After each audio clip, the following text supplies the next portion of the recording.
seen the gas lines video. I don't know how accurate it is. I assume you know what I'm talking about. Oh, I've seen it, yeah. Okay. And I'm wondering how far out from their central well are they going? And from what you know of the different places where there has been contamination problems, how far has it been from their central well that they are experiencing trouble? It would be one question, and the second would be similar to it. If we suspect it, or if we want to protect ourselves, what steps do we take? Who do we contact? What do we do if we're concerned about our water? Okay. On the contamination issue of private, of water supplies, it doesn't come from the actual Marcellus gas that they harvest down, 6,000–7,000 feet and bring up. It's from existing, and we have it all. We have it in lots of areas in Pennsylvania. We have existing methane gas that's low level. That if they don't do the initial drilling and casing, they do triple casing and drilling and cementing.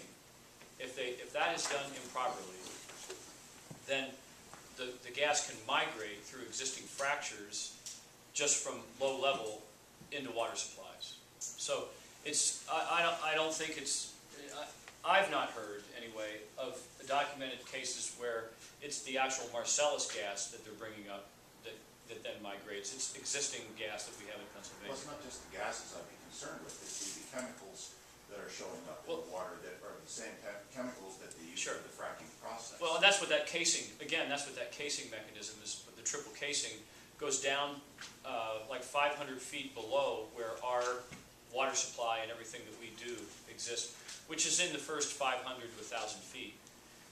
And that's all triple cased so that none of that can leak out. Now, I'm not saying they suspect that over in Dimock, the classic Pennsylvania case, that that Cabot did not do their casings properly over there, and Cabot's experiencing,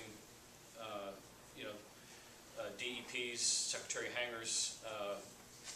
I don't know if you read, they're being tagged with a $12 million bill to run fresh water, municipal water, to those folks in Dimock. And they've been closed down in that area.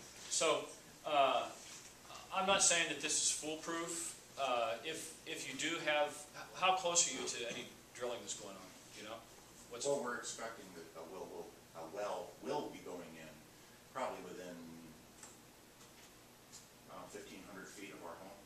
And right now, within 1,000 feet, the law in Pennsylvania, which is an old law that needs updated, but and most of the companies that are operating in our area in Lycoming County are using a 2,500-foot radius.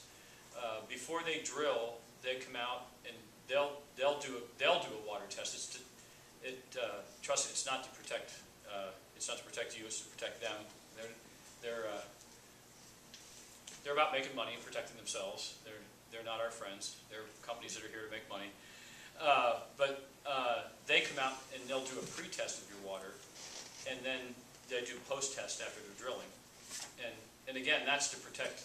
I mean, it ends up protecting you, but it's actually to protect them so that they don't end up with a lawsuit of somebody who had bad water to begin with, then tries to tag them with fixing a water supply that was bad in the first place. So I think that both Anadarko, I'm not sure both Anadarko and Chief in this area are using a 2,500-foot radius for pre and post testing.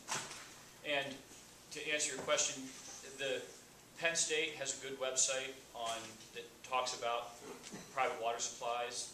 The Penn State Extension Cooperative in their Marcellus area has a nice little area on that. And if you suspected there was a problem, DEP would be the entity that you go to file a complaint. They do the investigation. That's how it worked where these things have happened. They do the investigation. They make a determination. That's not a final determination. You could still, if you were, you could appeal that if you thought that determination was not correct. Would it be wise to take samples to laboratories now before any drilling takes place? Some people are doing that. My understanding is it costs about $300 or more to do that. Seawald Laboratories, I don't have any kickback from Seawald, but they do that kind of analysis. The thing that you want to do is, again, you want to go to the Penn State site. You don't want to take the sample yourself. You want to have them come out and take the sample. If you take the sample yourself, you're going to be accused that it wasn't, you know, it's like a chain of custody thing in a crime, that you taking the sample isn't adequate. So I know people that have done that, you know, and I'm not saying that has to be done, but there are definitely people that are taking that step. And yeah, I would. You might even want to go over and visit the Penn State guys. They're really up to speed on trying to help landowners and homeowners with these kind of issues. They are, the Penn State Cooperative Extension is one of the people On that sheet have on that contact sheet that will be available back here when we Yep. Yeah, Representative, as far as the methane you were talking about being not from the Marcellus, that is not the case in Dimock. That was proven to be thermogenic and not biogenic methane, and that's the same thing they're now discovering over at Sugar Run in the Susquehanna. That too is from the Marcellus drilling. Also in Dimock, as also in Hickory, Pennsylvania, and John Hanger, I was. Again, I'm not going to argue with that's what Schweitzer's attorney says. That's not been a determination that's been made. Well, that's what their attorney says. It's not been proven in a court of law. Well, fact or fiction? That's what Cabot's attorney says. What I'm saying, again, those I was at the hearing in Harrisburg when they made the announcement. When their attorney made the announcement. And, you know, it's pretty much, it's a done deal.